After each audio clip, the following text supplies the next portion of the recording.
তারপর আমরা হোটেলে এসে একটু রেস্ট নিয়ে ফ্রেশ হয়ে বেরিয়ে পড়লাম লাঞ্চ করতে। লাঞ্চটা কিন্তু কোনো রেস্টুরেন্ট বা হোটেলে করিনি।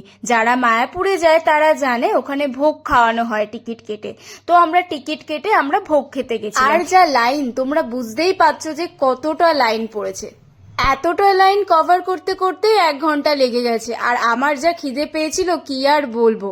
আর জানো তো, খিদে পাওয়ার সময় যখন না খাই তখন আস্তে আস্তে খিদেটাই মরে যায়। আমারও সেম হয়েছিল। আর লাইনে দাঁড়িয়ে ভাবছি যে এই লাইন কখন শেষ হবে রে বাবা।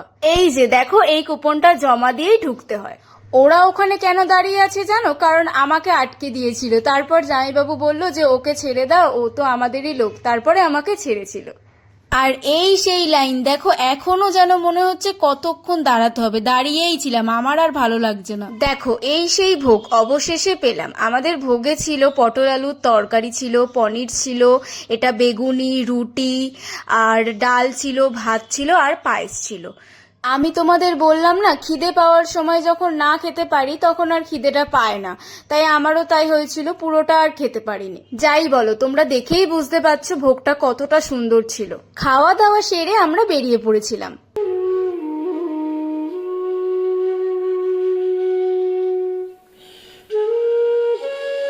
দেখো, খেয়ে দিয়ে আমরা প্রায় মাঠে 1.5 থেকে 2 ঘন্টা মতো বসেছিলাম, কারণ তারপরেই আমরা আশেপাশের মন্দিরগুলো দেখতে বেরোবো। আর বিশ্বাস করো, এত হাওয়া দিচ্ছিল না, মনে হচ্ছিল যে ওখানেই বসে থাকি।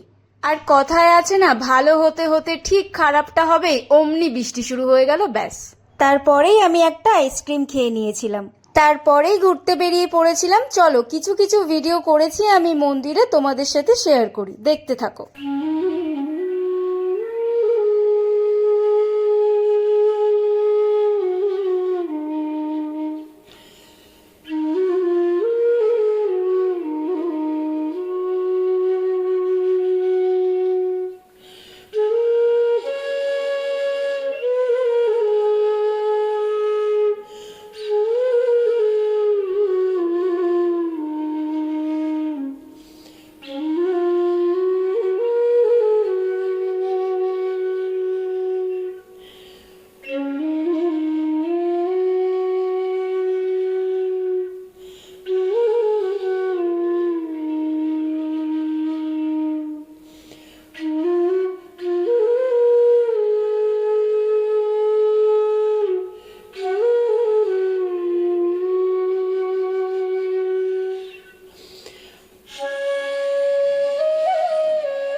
ঘুরতে ঘুরতে ফুচকা দেখে আর লোভ সামলাতে পারলাম না। ফুচকা তো খেতেই হবে।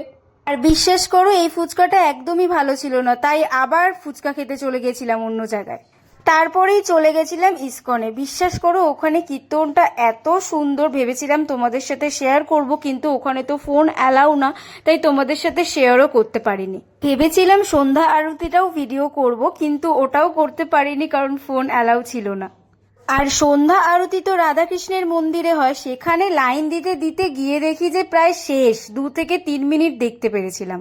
আমাদের আজকের মতো প্রায় ঘোরা কমপ্লিট। এবার সবাই বলছিল যে আমরা ডিনারটা এখানে করব না, আমরা নিয়ে যাব, নিয়ে গিয়ে হোটেলেই খাবো। আর এখানে তো সবই নিরামিষ, তাই কে কি খাবে ডিসাইড করছিল। আমি নিয়ে নিয়েছিলাম ভেজ বিরিয়ানি।